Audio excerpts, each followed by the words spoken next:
Pokemon Unite Sableye Moveset from El Chico Eevee's beta data mine. Somehow, Sableye has stolen the show from Zoroark.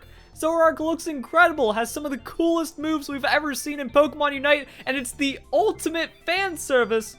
Yet everyone is talking about Sableye because of the wackiness this supporter is going to bring to the game. Let's get into it. Prankster. When the Pokemon with this ability is outside the visual range of Pokemon from the opposing team for like 10 seconds, it enters stealth and its movement speed increases. When the Pokemon with this ability enters the visual range of a Pokemon from the opposing team, it does not immediately become visible, but instead remains in stealth for a short time. Stealth lasts longer when approaching Pokemon from the opposing team from behind. Pokemon with this ability exits stealth when it attacks. Calm down, Tencent, you're going to run out of champions to steal from League of Legends.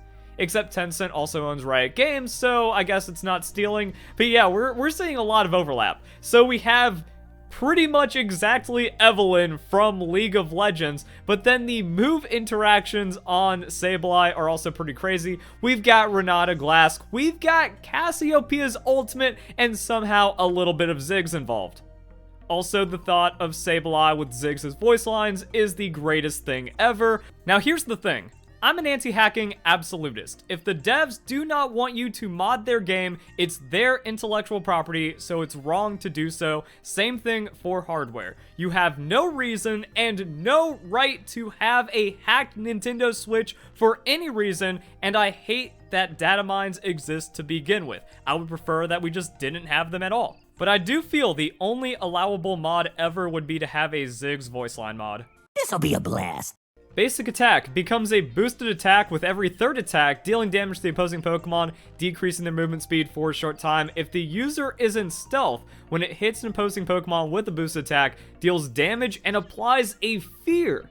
Opposing Pokemon affected by the fear will be forced to move away from the user. When the user enters stealth, it will be able to use a boosted attack immediately. So this is also playing into other moveset interactions. And it also looks like this boosted attack has the Gengar thing, where you jump to the enemy, which is good for a melee Pokemon like Sableye. Let's get into the starting abilities, or starting moves. So we have Thief. User dashes in a designated direction, dealing damage to the opposing Pokemon, decreasing their movement speed. If this hits a Pokemon from the opposing team, it steals Aeos Energy. If the Pokemon does not have any Aeos Energy, they will be left unable to act for a short time. And this is where Sableye's identity is either going to be the craziest thing ever or too niche to really matter. Because one thing I've noticed that's a flaw in Pokemon Unite developer philosophy is that they create solutions to problems that shouldn't exist. When you read something like this, and you also see how Knockoff, its other ability is going to steal Aeos Energy, it really makes it feel like, oh, well, we're introducing like all this back capping stuff and trying to like spread out the map and make it to where more Pokemon can score wildly. Sableye is the answer to that because it's stealth, so it's going to sneak up behind and stop the cap. It also has movement speed, and it seems like this is also going to prevent early score stacking. So like, is the viability 1-1-3 Sableye top just to stop Lucario from like score stacking? Because you watch it in El Chico Eevee's gameplay where he's trying to score and then stuff gets knocked off. Also, when it comes to like the little micro scoring that happens for the score stacking and the handshaking top lane and stuff, is this meant to be a counter to that? So instead of nerfing score stacking items and trying to balance like that point of gameplay, no, you have to pick Sableye if you don't like it. That's just awful. That's just like bad game philosophy. And you'd feel like after League of Legends making mistakes for over a decade, you would just learn from those mistakes instead of falling into them when it comes to creating solutions for problems that shouldn't exist to begin with. However, in laning, this is also interesting because even like 2v2 top or bot is also getting the like score stacking weirdness. Yeah, you just like, if they get the steal and try to double score, just knock off and they don't get to do anything. So this seems like a really good way of stopping that gameplay. But is Sableye strong enough for it to matter? Like, okay, cool, you stop the Lucario from getting a second stack or even a stack. It just dashes away. and there's nothing you can do about it. And Lucario's still going to be better than you in the late game because you're a supporter. He is one of the best all-rounders. I don't know. Also, we have Astonish. Has the user attack in a cone in front of itself, dealing damage to the opposing Pokemon, decreasing their movement speed. If it hits from behind, deals increased damage, and has a greater decrease in movement speed. So my thought with this is like, okay, it upgrades at level 6, so you're going to have, like, if it upgrades at level 4, I feel like it'd be kind of useless, but it upgrades at level 6. So you have a decent amount of time where you can stealth move around the map or move around the lane and try to catch someone from behind and deal damage. And I realize that's not even going to be where 99% of this Astonish usage is coming from. As the opponent is running away from you in a losing fight or a gank, you just get free bonus damage and a harder slow. Now, I think there's a million better jungles in Sableye, and I think that with the lockout for how long it takes to go into stealth, it could also just be one of those things where, yeah, Float Stone doesn't work because you're always in combat. If you're jungling, you're in combat too much, so you just want to be, like, a sneaky little supporter. And I'm guessing, like, EXP share, but why would you run an EXP share supporter that isn't upcoming Clefable, which will be out before Sableye, or Blissey, or Eldegoss, or Mr. Mime, even though Mr. Mime doesn't want the EXP share, just wants to hard carry and win the game as a mage, not a support. Either way, it's like, okay, does Sableye's trickiness actually create a niche where it can be disruptive enough to the game to where it's a solid pick, or is it just better to run over Sableye, run over its team because it's a 4v5? I don't know. Either way, the Pokemon looks super duper uber fun. Let's get into the abilities. So level 4, Thief upgrades into Knockoff or Confuse Ray. Knockoff. User moves in designated direction, then back again while attacking around itself, dealing damage to the opposing Pokemon hit by the attacks and leaving them unable to act for a short time. So you can see the dash, it pretty much does that back and forth, but then it also has some extra stuff. For a short time afterwards, this move can be used again if it is the user attacks in front of itself with its claws, dealing damage to the opposing Pokemon, throwing them. When either the first or second stage hits the opposing Pokemon, those Pokemon will drop some of their Aeos Energy. For a short time, they'll be unable to pick up Aeos Energy. That's actually really good. So yeah, you just knock it off and can't do anything about it, and depending on how much you hit them for, if they're trying to score, this is a really good way of breaking that up. So once again, like, is this how you want to play? Where it's like Sableye can knock people energy off and then not score as fast and then have counterplay and not make the winning score? Or is it because Rayquaza is the game and you shouldn't be like pushing anyways, and it's still about like having principled man, like, what is Pokemon Unite now? It's like they've changed so much with the map, but then they reverted it, and then they've tried to like introduce Dodrio, and they've tried to make it to where backcapping is a thing again with all the Pokemon and energy just kind of floating around. Now Sableye has a response that I don't even know. Or is it still, you played Principled, you go for objectives, Regieleki is kind of the new thing, you break open the base with that, backdooring doesn't matter. Score meta always sucked, even when Score Shield was a thing, even though it was never good, and even, like, you know, it's like, it seems like the devs have this idea of, like, oh, but hypermobility, speedsters, and backdooring, and all this, like, you know, energy manipulation is how you win games, because scoring is the name of the game. But then, because people snowball too hard, well, now second tier goal is uber-duper super buff to where it's not worth pushing. You can't push without Regieleki, you can't push without your team. It's always an int to go past the first goal. So, is there going to even be an opportunity for Sableye if they're just 5-manning around grabbing objectives and Sableye doesn't do the anti-backdooring? Also, what if Sableye's top and then hyper-mobile Pokemon, I don't even know, maybe Floatstone, Talonflame, or maybe Yellow Dodrio, they just outrun Sableye and they still get the stack. Especially with a Pokemon like Dodrio that has like the micro scoring. So this happened. I don't know. It's so weird. Like, yeah, will it matter on like a team fight push or a second tier push where Sableye can knock off some energy and reduce the impact? Sure, but it doesn't feel like the earlier days of Pokemon Unite where it's like, oh, games are getting decided by 10-20 points. It's just a stomp. Like, the games are very close, aren't very close that often because of Rayquaza, because of Regieleki just like mowing down goals and stuff and opening up bases. So in the ideal world, in the dream, or in like the fantasy fanfic of Pokemon Unite, where it is about all these like scoring and weird cross mapping and backdooring plays, this sounds really cool. But will it work? I don't know. Or maybe Sableye does work and I'm just wrong about this. I've just never been big on score meta because it just always seems like the least efficient way to play when you have something like Zapdos or Rayquaza in the game, and again, just focusing on objectives. Still looks hella fun though. Confuse Ray. Has the user fire a Sinister Ray in the designated direction. We didn't see this gameplay yet. Dealing damage to the opposing Pokemon. If it hits Pokemon from the opposing team, leaves them confused. While confused, they are left unable to act and start continuously attacking enemy Pokemon with basic attacks. Confused Pokemon will target nearby Pokemon from their ally, wild Pokemon, then your team. Also increases movement speed and basic attack speed of Pokemon from the opposing team on upgrade. Also the upgrade for knockoff. Short time after the next time user picks up Aeos Energy, they recover hit points and movement speed increase. So that's really good, especially into like the other synergy. But Confuse Ray, that's Hijack. Also, for those of you paying attention, it's not Hijack, it's Hostile Takeover. Just want to do that League of Legends IQ check. But Hostile Takeover. Renata Glask's ult. And a basic ability. We see this a lot in Pokemon Unite, where ultimates are basic abilities, like Venusaur's Solar Beam or Malphite's ultimate, even though people also compare Snorlax to Rakan, but I digress.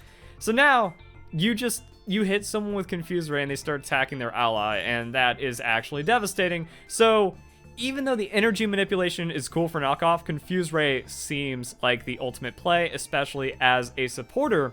And since you have Thief in the early game, if you use Thief properly and you slow down the score stacking by 2 or 3 scores, maybe all the energy manipulation has done its job, and then you Confuse Ray to shut down the other lane that your team inevitably fed. So this is kind of crazy to see if that ends up playing out. Renata Glask, the reason, like, there's a lot of weirdness behind how Riot developed it.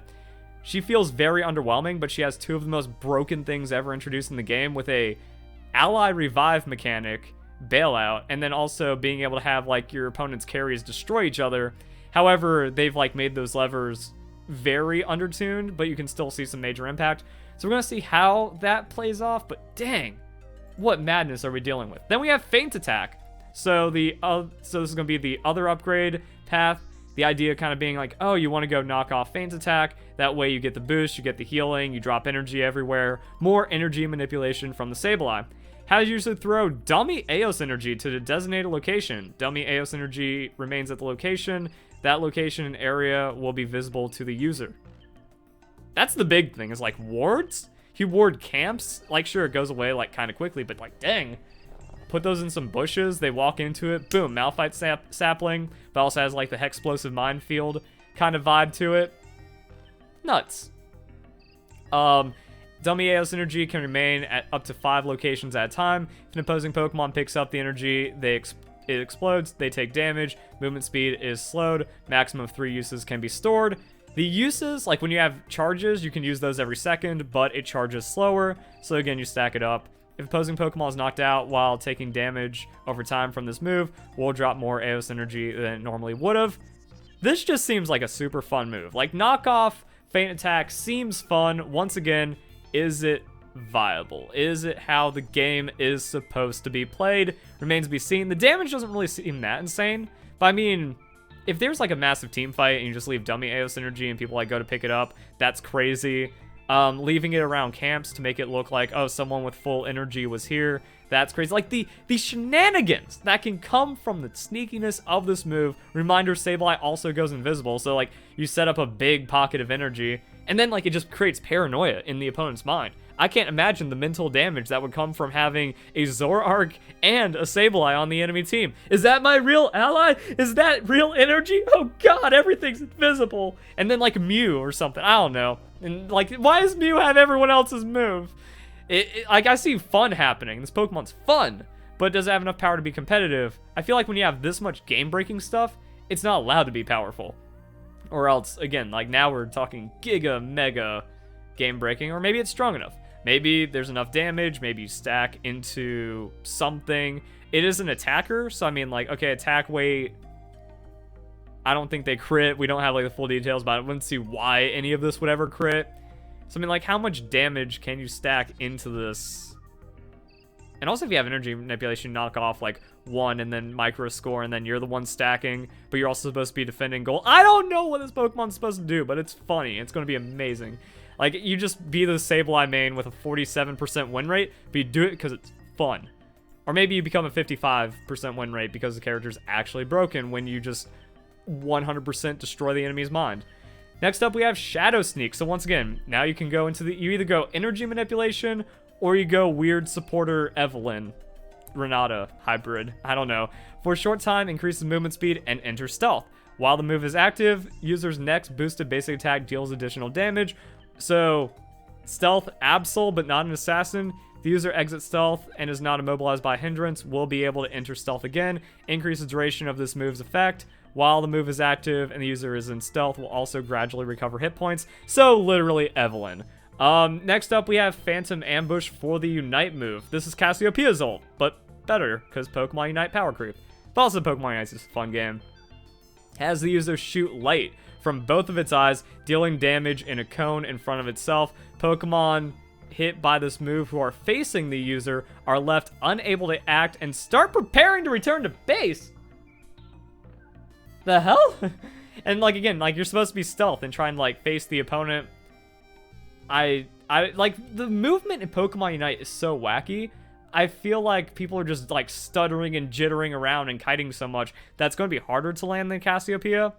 But it's still going to be interesting to see how this works. If they take damage before return to base, the return effect is cancelled and they are left unable to act for a short time. Opposing Pokemon hit by this move who are not facing just have their movement speed decreased. Cassiopeia, but forces it back. And like, if you time it perfectly where they start like entering that animation and then like you stun them and then like stack the crowd control overlap, that could be nasty. And I don't know like what the implications of it are for like return to base, because Chico Eevee's gameplay didn't like fully go into that. So it's going to take like a little bit to see how that goes, but I mean like that can be devastating and disruptive. So yeah, a lot of like support shenanigans, but this also has the potential of being Wigglytuff, to where like you're not doing enough supportive stuff compared to dedicated healers like Clefable and just, again, the healers. And again, Mr. Mime is just like the best mage in the game, so like, does this break down the game? Like, do you just make a game warping comp? But then once again, like, that doesn't sound as good for solo queue, where you just have like Dodrio. I'm not thinking Zoroark, but it's like Dodrio, Talonflame, Greedent, Sableye, something else, and you just play like, you bring back that old Japanese style of score meta where you just effectively cross map well, not a handshake, but you know, you just cross map and you only play a score. You keep scoring. Doesn't matter if you end, you keep scoring. You're just going to score, you're going to score, and then you're going to score some more, and then you're going to int, and you're going to be useless. But you've scored so much that not even Zapdos matters, not even Rayquaza matters. And while they're also scoring off Rayquaza, you're the one scoring as well. I don't know. Like, do you just kind of split the map so hard? You make it to where if the opponent groups up, the most they're getting is 2 picks, and they're trading that for 50 points in their base. I don't know. But can it do something like that? However, you have a team fight ult, but crowd control and just doing that nastiness is always good, no matter what your composition is. It's going to be silly, but it's also going to be super duper fun. And I see like a lot of new main material. I see a lot of support angles from this. The question comes down to, is this Sableye's game? Greedent didn't work for the longest time because it wasn't Greedent's game. Absol doesn't work because it falls off in the late game, even as like some kind of assassin, hyper ganking archetype. Talonflame backdoor doesn't matter because you're just better off flying into someone and then flame charging out and creating no counterplay. And then Wigglytuff just falls off a cliff by being not enough support. So yeah, it's exciting. It does wacky things. We're going to see how it plays. Hope you guys enjoy the video. Hope you have a nice day. Thank you very much. I'm excited for Sableye for watching.